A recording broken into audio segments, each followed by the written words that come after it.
Good Monday morning, everybody. It is the 24th of August, 2020, and got a little something different in store today. A lot of you folks may not realize it, but there's more orange on this farm than some of you have seen. In fact, here's a photo of when I found it back 15 years ago almost, over at the Iron Mound farm that my friend Dale has. And we discovered this thing, my son Skylar and I did, on Sunday, October 11th, 2015. This thing's been sitting here in the barn almost since then. So, yeah, here's a photo of it where we found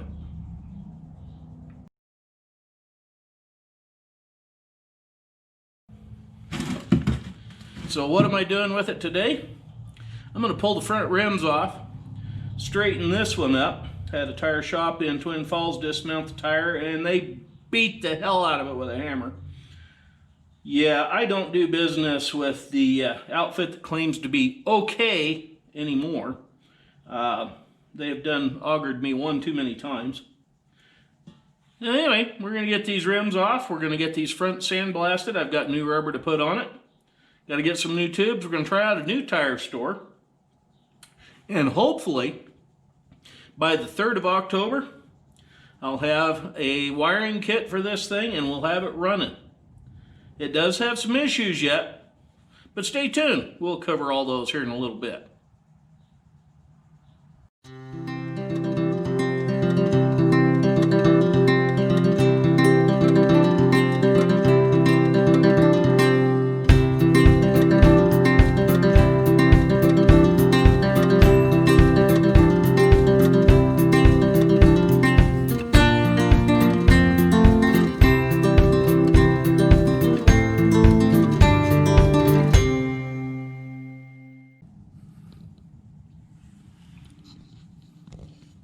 For whatever reason, in 1959, on the D14 models of tractor, Allis Chalmers decided to paint the grill black on the ribs and silver on the grill screen. Now, I don't know if that holds true on any of the other tractor models that they were producing at the time, but in 59 was the only year that screen showed up, because in 1960, they started painting these things that light tan or beige color that they came out with, or the cream color. So yeah, this is a 59 peculiar only item on this particular tractor.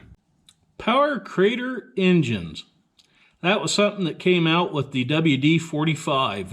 It made a little more power out of it, almost similar engine to that of the WD before it, although the WD and the WD-45 engines are different.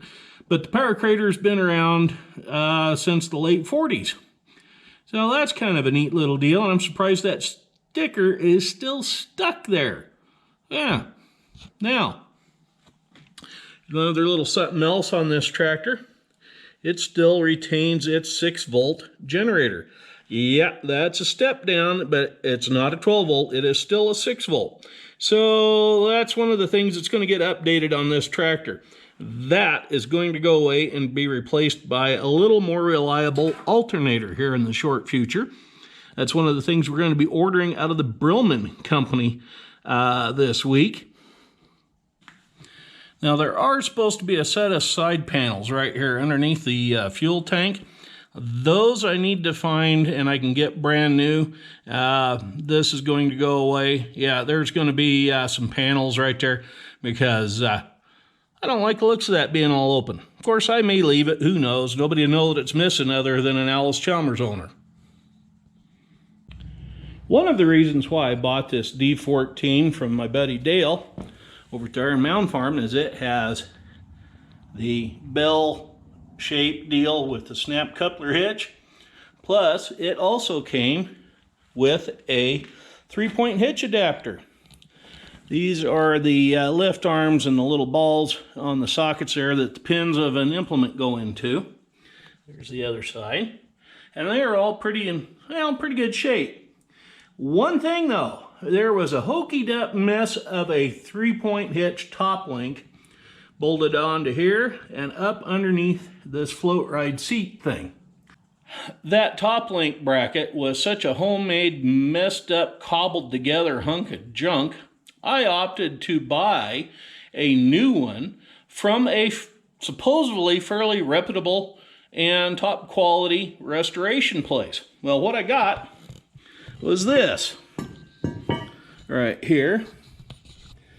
It isn't even a solid piece of angle iron like what it showed in the depiction of the picture.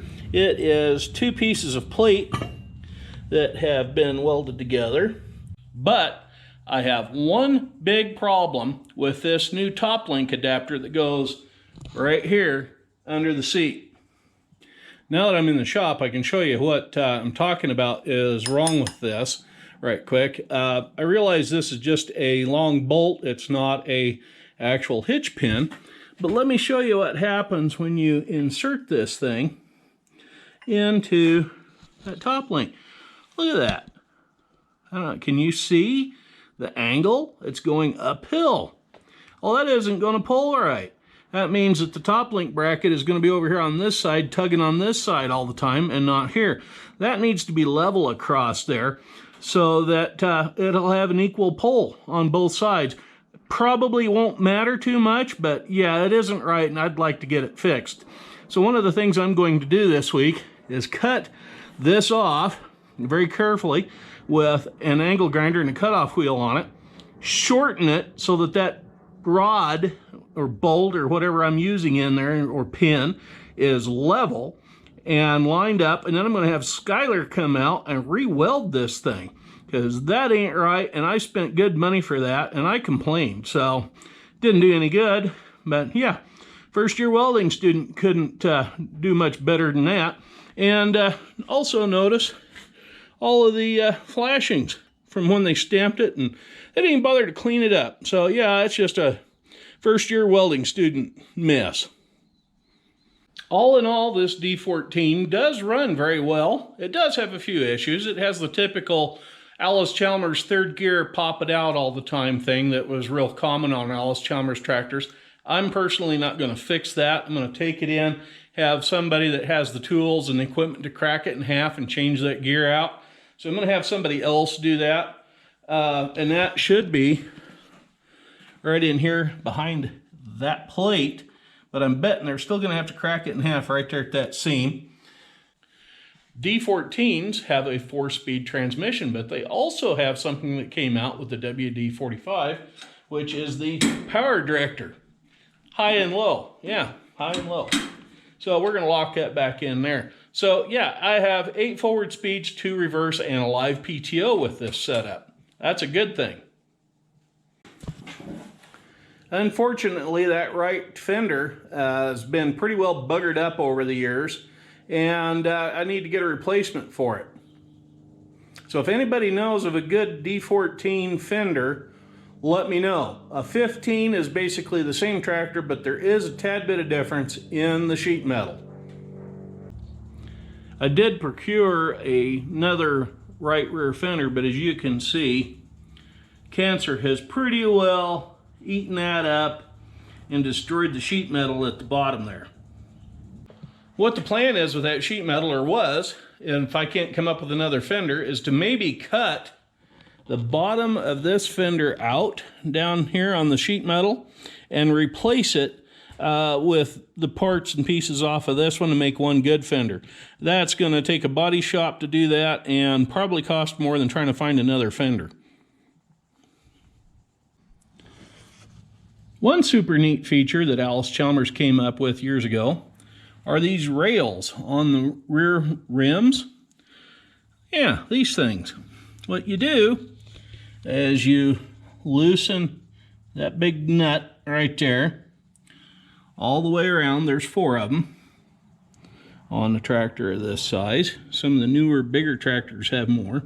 But you loosen those 4 bolts, and with the tractor's power, by putting it either in forward and reverse, will scoot the wheel center in or out on those rails to adjust your rear wheel spacing. So right now they are out, the tires and rims are, so I'm going to have to adjust that up to a 60-inch center line spacing so that we can use it around here on the farm.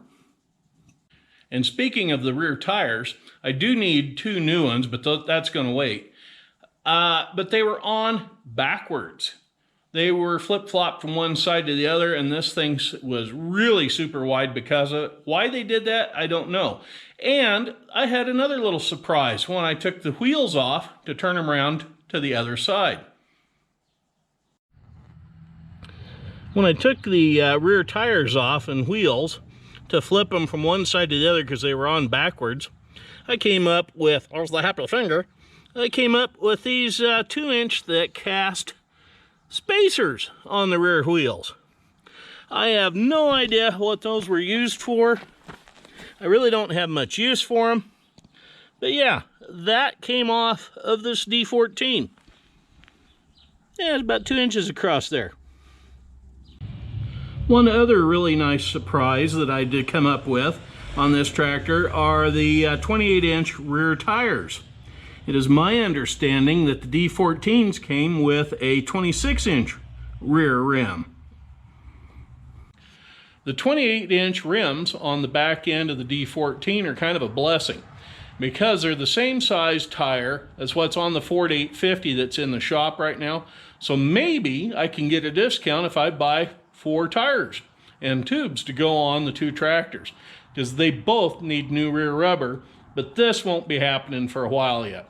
We got to get it running first on this D14, and it has less problems than that Ford 850, so we're going to get this one going. I had previously mentioned that the D14, well, Allis Chalmers in particular, had a nasty habit of popping out of 3rd gear. This tractor, was the happy finger, has an issue with this right rear drop axle. I'm not sure if there's a bearing gone in it or just what, but that's an issue I think that can be repaired here at the shop, here on the farm, so we're going to look into that. I doubt that's going to get repaired before the show on the 3rd of October, but yeah, the tractor will still move around on its own power anyway. Somewhere along the lines, I think the starter was replaced. It has a different shade of orange paint still stuck to it as compared to the rest of the tractor. I'm going to have to double check to see if the D14s in 59 were still painted Persian Orange 1. Persian Orange 2 or Corporate Orange may have started to been used in 59, in which case it's a little bit darker, different color. So yeah, I'm going to have to look into that. Plus, I'm going to take the starter into our local starter and generator repair shop called Haynes Electric. Have them put some new windings in it so it'll be 12 volt. That way the starter Bendix won't be slamming into the flywheel ring gear so hard when you hit the starter button. One other little thing I've noticed with this tractor that is kind of messed up with it is that casting right there is broken. There was one of these little tabs and bolts right there that held the distributor in place. So in the future, I have a new one of these to replace this one with, and that will get replaced, but probably not right this minute. We're going to get the other bugs and kinks worked out of it first. This is the dash of the D14. As you can see, all the gauges are pretty well shot, missing the dash light. And this tractor was never equipped with a tachometer. However, I am going to purchase a tach to put in there. It also has an hour meter, I believe, in it so that you can keep track of your intervals before oil changes and that sort of thing. Key switch for on and off, starter push button. Yeah, what else we got here? Amp gauge. Fuel gauge, actually, is up here on the tank. A little hard to see right there because we're in the barn without a light. But yeah, that is a fuel gauge right there. Says there's gas in it, but I don't know how much, and if it is, it's got to come out. Anyway, we're going to get a new set of gauges for this thing. And like I said, we'll probably end up with a tachometer that goes in there.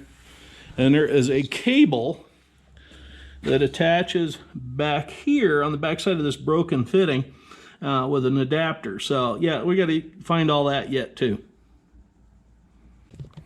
Okay, you know what a steering wheel is, but on this tractor there is also a throttle, and then over on this side there is a draft control and up and down.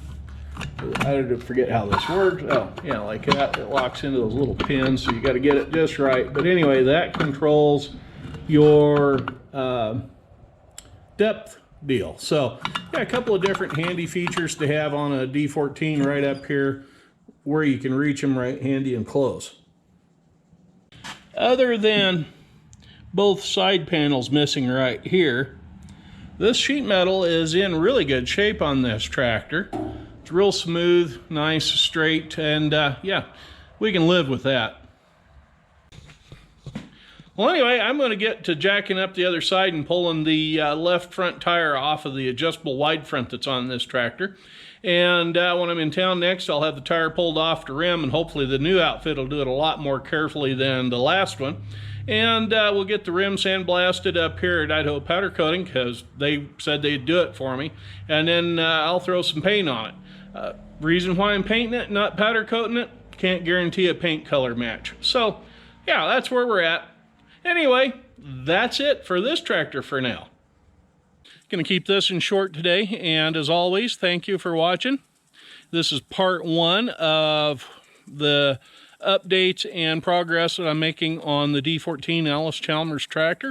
If you want to see the rest of them, make sure you subscribe to the YouTube channel of Nelson Creek Farms so you can see all the future updates on it. Plus, I'm looking forward to seeing you here on the 3rd of October, and you can see it for yourself with your own eyes. Yeah, it'll be running around here. Don't know it'll be doing anything, but it'll be out here in the field doing something. Anyway, as always, don't forget to click on the subscribe thing right down there. It's red, it says white, or it says subscribed in white letters, sorry. Lost track of my train of thought there. And give us thumbs up, thumbs down, and don't forget to leave a comment.